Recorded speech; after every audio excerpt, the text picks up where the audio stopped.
আওয়ামী লীগ এই শব্দটা যখন স্মরণে আসে, যখন এই শব্দটা সামনে আসে অথবা সামনের কাউকে এই শব্দটা বলতে শুনতে পাই, তখন কিন্তু শরীরের মধ্যে অন্যরকম একটা শিহরণের উদয় হয়। বিশেষ করে এই ক্ষেত্রে এই শিহরণের যে অনুভূতিটা, এটা কিন্তু কয়েক ধরনের হয়ে থাকে। যেমন ধরেন 5ই আগস্টের পর যখন ডক্টর ইউনূস ক্ষমতা নিলেন, তার যে 18 মাস শাসনকাল, সেই শাসনকালে আমরা যে সমস্ত বিষয় দেখতে পেয়েছি আওয়ামী লীগের অনুপস্থিতিতে এই বাংলাদেশে, সেই বিষয়গুলো কিন্তু আমাদের মনে আমরা আঘাত পেয়েছি, আমরা কষ্ট পেয়েছি, আমরা অনেক সময় ভাবতে বাধ্য হয়েছি যে আওয়ামী লীগবিহীন বাংলাদেশ কি তাহলে এরকমই হবে বা হওয়ার কথা ছিল। যখন আমরা দেখলাম যে মুক্তিযুদ্ধ, স্বাধীনতা, বঙ্গবন্ধু, আমাদের সংবিধান, আমাদের সার্বভৌমত্বকে হেয় করা হচ্ছে এবং ধুলায় মিশে দেওয়ার প্ল্যান করা হচ্ছে, বাস্তবে সামনাসামনি মিডিয়ার সামনে হুঙ্কার দিয়ে বক্তব্য দেওয়া হচ্ছে, কিন্তু যারা এই ধরনের কথা বলতেছেন বা কাজ করতেছেন, যারা বুলডোজার অভিযান চালাইতেছেন, তাদের কিচ্ছু হচ্ছে না। তখন কিন্তু আওয়ামী লীগ নামটা শুনলে একটা ভরসার একটা অনুভূতি হতো। ওই যে শিহরণটা, ওই শিহরণের অনুভূতিটা তো ভরসার জায়গা। ওই শিহরণের অনুভূতিটা হতো যে না, আওয়ামী লীগ বলে একটা রাজনৈতিক দল তো আছে, আজ হোক কাল হোক অবশ্যই এদের আইনের আওতায় আসতে হবে। এই যে একটা ভরসা, বিশ্বাস তখন কাজ করতো আওয়ামী লীগ শব্দটা যখন মনে আসতো। ঠিক অনুরূপ এই যে শিহরণটা, এই শিহরণটা কিন্তু অন্যভাবে অনুভূতি দিছে অন্যদেরকে। কাদের? যারা এই সমস্ত কাজে লিপ্ত ছিলেন, যারা এই সমস্ত কাজ করছেন দাপটের সাথে, কিন্তু একা একা যখন ভাবছেন, যখন আমাদের কথা তারা কোনো না কোনোভাবে শুনছেন, তখন এই যে অনুভূতিটা, এই অনুভূতিটা তাদের ভয়ে রূপান্তরিত হয়েছে। তারা আওয়ামী লীগের নাম শুনলেই ভয় পেত। আওয়ামী লীগের নাম শুনলেই তাদের কি বলে যে দু পায়ের কাঁপুনি শুরু হতো। মানে ভয় তাদের মধ্যে কাজ করতো যে সবাই যদি ছেড়ে দেয় আওয়ামী লীগ তো ছাড়বে না। কারণ রেকর্ড আছে। রেকর্ড কি?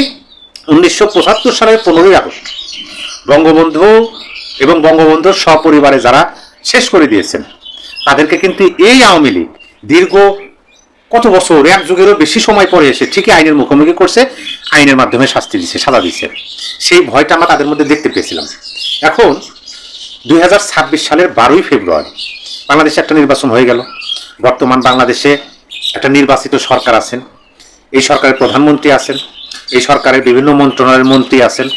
তাদের যে আদর্শটা, তারা যে ক্ষমতা গ্রহণ করছেন এবং ক্ষমতা গ্রহণ করার পরে তারা যে কার্যগুলো, আজকে হচ্ছে দ্বিতীয় দিন, 17 তারিখে শপথ নিচ্ছেন, আর 18 তারিখ, আজকে 19 তারিখ, এই 2 দিনের মধ্যে যে কার্যগুলো তারা সম্পাদন করছেন, সেই কাজগুলো দেখে মুক্তিযুদ্ধ, স্বাধীনতা, সংবিধান এর পক্ষে, সার্বভৌমত্বের পক্ষে যারা যে মানুষগুলো, তারা কিন্তু একটু স্থিতিতে আছে, একটু মানে ভরসার জায়গা তারা খুঁজে পেয়েছে। না, বর্তমানে যারা ক্ষমতায় আছেন তারা আমরা যে আদর্শ ধারণ করি সেই আদর্শেরই লোক।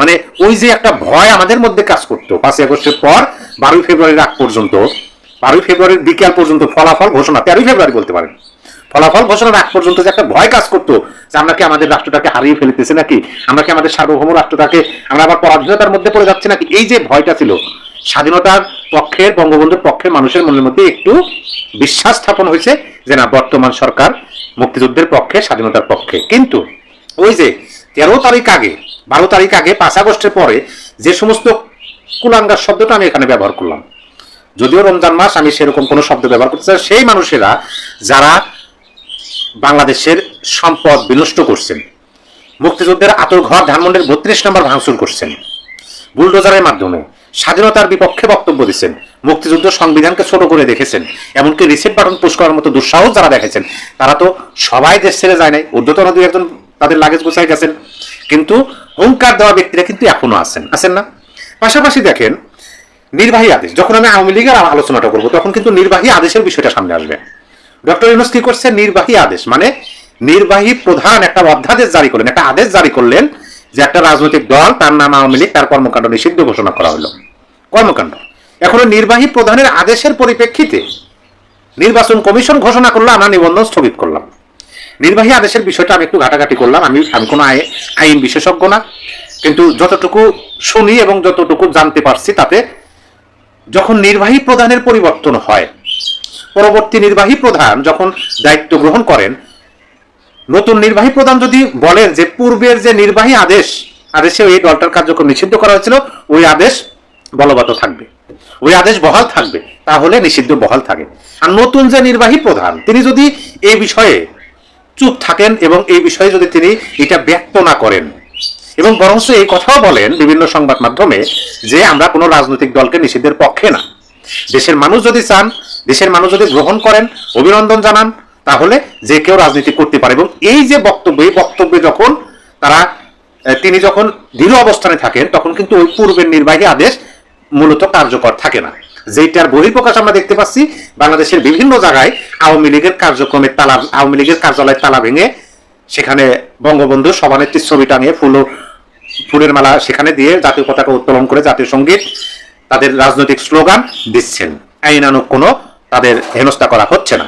এই বিষয়গুলো দেখে ওই যে পূর্বের বাংলাদেশ বিরোধী, স্বাধীনতা বিরোধী যে কিছু মানুষ ছিলেন, যেমন আমি একজনের নাম বলি, ব্যারিস্টার ফুয়াদ মুজিবুর রহমান মঞ্জু, অর্থাৎ এবি পার্টির যিনি